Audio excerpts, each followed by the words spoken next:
The Bhaalgorn, 1500 DPS, 1900 hot, 4320 cap every minute, 59%, 27 kilometers dual webs, 3960 armor repair every 11 seconds, with 74, 66, 60 and 74 armor resist. Hard cap stable means way over cap stable. And I got an average battleship skills with 453 and 44 mixed. Are you intrigued?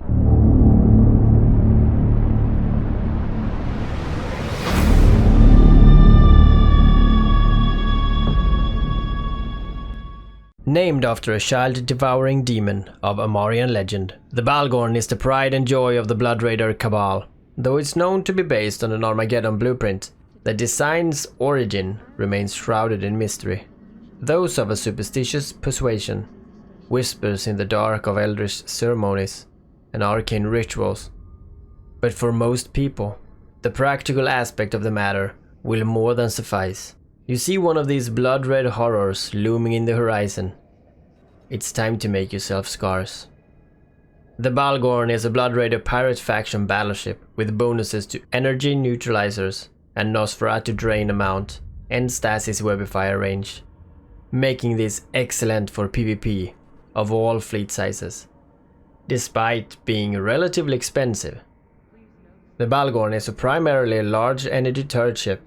The Bhaalgorns using heavy energy neutralizers or Nosferatus in their mid slots. Its bonus to drain amount makes the Bhaalgorn deadly at capacitator warfare, being a huge threat to even the biggest ships. The Bhaalgorn is mostly found in an armor tanking configuration. The Bhaalgorn's bonus to energy neutralizing makes it a popular choice for PvP. On other ships, energy Nosferatus are limited by only having an effect when the ship's capacitator is lower than its targets. The Bhaalgorn's innate bonus throws this mechanic out of the window, allowing the Bhaalgorn to use the energy Nosferatus on hostiles regardless of the Bhaalgorn's capacitator level. This makes the Nosferatus very viable on this battleship. Here is the one that I use. Dark silvery outside, and since I only have red submarine lights inside, the windows glows pure blood red. Reflections here are also quite cool depending on what kind of celestial you're close to. This is my fitting, and let me explain why I like this. I was first thinking of making it a shield tank, since you do get a more aggressive tank that way. And the cap difference ain't really that big if you compare it to the repair boost. Nevertheless, shield tanking is just as good, if not even better. But the reason I went armor is of course since I have more resist per base. So it's more diverse against different targets than shields.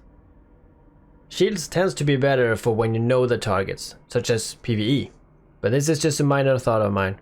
Nothing that really affects the decision armor versus shield tank, but it's worth noting. What many have is an MVD or an AB on low, but since your range are good enough, I do feel a damage module is better suited. This pushed the DPS a bit higher, but not as high as if you rig damage. Rigs on my ship are 1 damage and 130% more armor rep and 1 explosive. The engineering ones are 1 bigger cap amount and 2 quicker targeting. This is because the stuff that is hardest to handle and most common are smaller ships. This helps me a lot and I can quick start webbing them and using my Nosferatus. I did actually use newts before, but since the bonuses don't hurt the Nos, the only difference is a little bit more amounts taken by the newts, but it's actually not that better. They need to fix that. So as I'm using Nos, I can pretty much also sustain my tank. One build that is really evil on this ship is actually to remove the damage module and have a 3rd armor repairer. This makes your tank crazy good. But for a shorter while of course. But hopefully you kill off a few so you can deactivate 1 or 2 reppers after like 3-4 minutes. The build here is not for PvE, it's pure PvP. And if you're a gang PvPer, then having a few friends with you just make this fleet a disgusting group of people to fight against. I just wanted to share this to you. And I see you again.